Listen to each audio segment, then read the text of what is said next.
Hello champs, I hope you all are doing great. So continuing with our video series जिसमें हम discuss कर रहे हैं hidden gems, that is the important points from all the chapters of Indian economic development.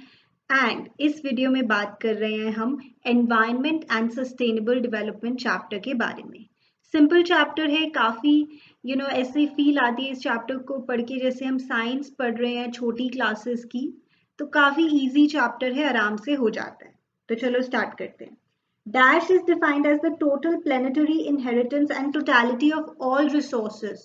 Everything around us that we see, the resources, this whole planet, जो हमें हमारी ancestors से मिला है, that is environment. और environment में होते हैं फिर biotic elements और abiotic elements, living elements या non-living elements.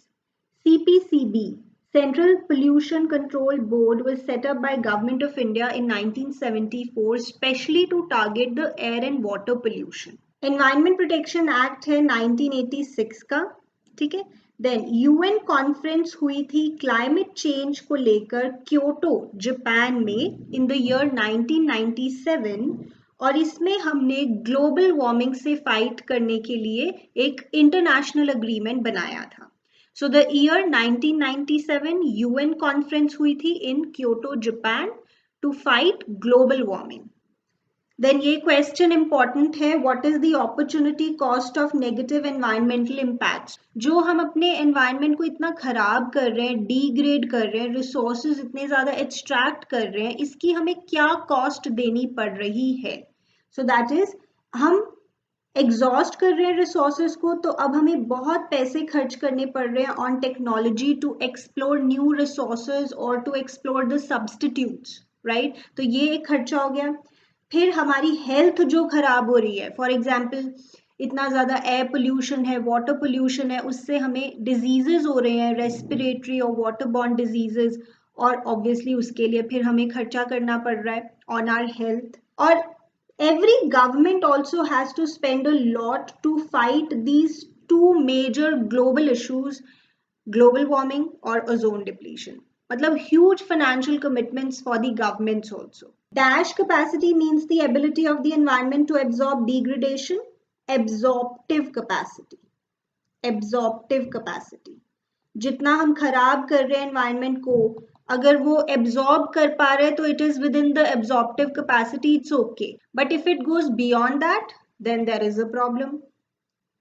Okay, then with the help of Dash, solar energy can be converted into electricity. So the answer is photovoltaic cells. Photovoltaic cells. Then this is also an important question from this chapter. Explain the supply demand reversal of environmental resources. तो basically इसमें आपको ये लिखना है कि पहले before the advent of industrial revolution and before this population explosion, पहले के समय में जो डिमांड थी environmental resources की वो काफ़ी कम थी compared to the supply. तो चीज़ें ठीक चल रही थी. But with this industrial revolution and population explosion, now the demand is much more than the supply, the demand of environmental resources, जिसकी वजह से इतने सारे environmental issues arise हो रहे हैं. So ये है supply demand reversal. पहले demand कम थी, supply ज़्यादा थी, और अब supply कम है, demand ज़्यादा है. So that is the reversal. Then CPCB has identified 17 categories of large and medium industries as polluting industries. Then Brundtland Commission. Now Brundtland is the name of a person. Actually she was the former Prime Minister of Norway. उन्होंने इस commission को head किया था. Sustainable development से related ये एक meeting थी जिसमें स्पेशली उन्होंने कहा था that we have to protect the future generation. We have a moral obligation to hand over the planet Earth in good order to future generations. और एटलीस्ट हमें इतने क्वालिटी ऑफ लाइफ एसेट्स तो छोड़ के जाने ही चाहिए जितने हमें मिले थे. क्वालिटी ऑफ लाइफ एसेट्स जैसे clean air, clean water, right. Ujjwala योजना मई 2016 की, एलपीजी गैस सिलेंडर्स फ्री मिलते हैं to rural households. This is important. या आप मैक्रो में भी पढ़ते हैं गवर्नमेंट बजट के जो ऑब्जेक्टिव्स हैं उसमें उज्ज्वला योजना का हम एग्जाम्पल दे सकते हैं under redistribution of income and wealth. ठीक है। कैरिंग कैपेसिटी का मतलब है कि अगर ये दो कंडीशंस फुलफिल हो रही हैं तो कैरिंग कैपेसिटी के विद इन है। क्या दो चीजें? Extraction of resources should be less than the rate of regeneration of resources, और जितना वेस्ट जनरेट हो रहा है वो एनवायरनमेंट की एब्जॉर्प्टिव कैपेसिटी या एसिमिलेटिंग कैपेसिटी के विद इन है। अगर ये दोनों चीजें फुलफिल हो रही हैं then there is no problem, but अगर नहीं तो environmental issues would arise. India alone accounts for 8% of the world's total iron ore reserves. Montreal Protocol is designed to protect the ozone layer by stressing ban of the chlorofluorocompounds and ozone depleting chemicals. So basically जो UN की conference हुई थी Kyoto Japan में, उसमें हम बात कर रहे थे ग्लोबल वार्मिंग की। ब्रंटलिन कमीशन में हम बात कर रहे थे अपने फ्यूचर जनरेशंस की, और मॉन्ट्रियल प्रोटोकॉल में हम बात कर रहे हैं to protect the ozone layer. Two major environmental issues facing the world today are ozone depletion और global warming, और इस पे आप प्रॉपर नोट प्रिपेयर करके जाएंगे। India is leading an international body called ISA to increase power generation through solar. ये भी आपकी बुक में मेंशन है, इंटरनेशनल सोलर अलायंस। ठीक है। India is very much privileged to have about 15,000 species of plants which have medicinal properties, and about 8,000 of these are in regular use in various systems of treatment.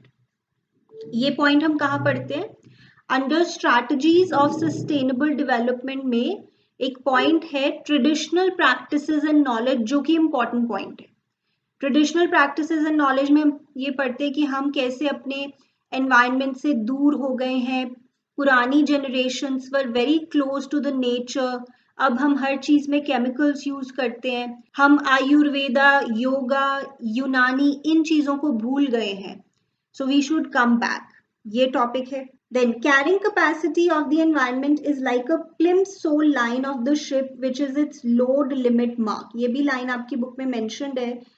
तो जैसे एक ship में प्लिम्सोल line होती है, मतलब अगर शिप में जो हम वेट डाल रहे हैं वो इस लाइन के बियॉन्ड चला गया तो नहीं, not allowed, it should be below the Plimsoll line. इसी तरह से कैरिंग कैपेसिटी एनवायरनमेंट की उसकी लोड लिमिट मार्क है, उसके बियॉन्ड अगर आप जाएंगे तो चीजें बहुत खराब हो जाएंगी। Then steps for sustainable development given by Herman Daly, who is a leading environmentalist. उन्होंने क्या बोला, हमें क्या करना पड़ेगा सस्टेनेबल डेवलपमेंट के लिए, और सस्टेनेबल डेवलपमेंट वैसे होती क्या है? Development that meets the needs of the present generation without compromising the ability of the future generations to meet their own needs.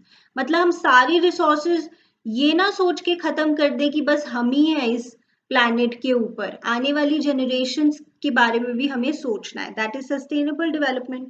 तो इसके लिए हमें पहले तो पॉपुलेशन कंट्रोल करनी पड़ेगी।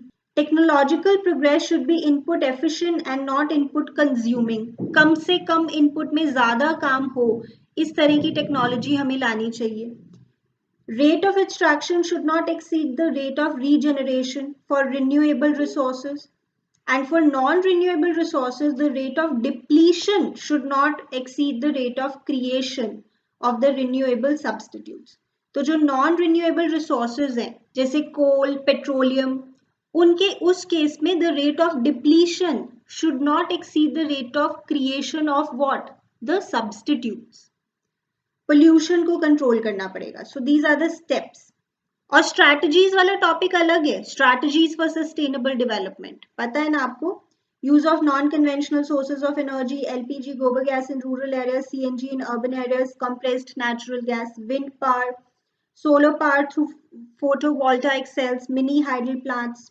Then traditional knowledge and practices जिसकी मैं बात करी थी, बायो कंपोस्टिंग और बायोपेस्ट कंट्रोल। बायो कंपोस्टिंग में हम कहते हैं केमिकल फर्टिलाइजर्स की जगह हमें कंपोस्ट यूज करना चाहिए, जैसे मैन्योर विच इज नेचुरल। और बायोपेस्ट कंट्रोल में केमिकल पेस्टिसाइड्स की जगह हमें नेचुरल पेस्ट कंट्रोल यूज करना चाहिए। और देन इसके बाद इसे सस्टेनेबल डेवलपमेंट की प्रॉपर डेफिनेशन जो हमें दी है यूएनसीईडी ने, United Nations conference on environment and development, ये कॉन्फ्रेंस हुई थी और इसमें जो रिपोर्ट थी एक जिसका नाम था आर कॉमन फ्यूचर, ये रिपोर्ट का नाम था। और उस रिपोर्ट में सस्टेनेबल डेवलपमेंट को डिफाइन किया गया था, which is development that meets the needs of the present generation without compromising the ability of the future generations to meet their own needs. So I hope this video was helpful for you. If it helped you, please like the video and subscribe to our channel. अभी next chapter के hidden gems भी आपको जल्दी मिल जाएंगे. All the very best for your exam और मिलते हैं अगले वीडियो में.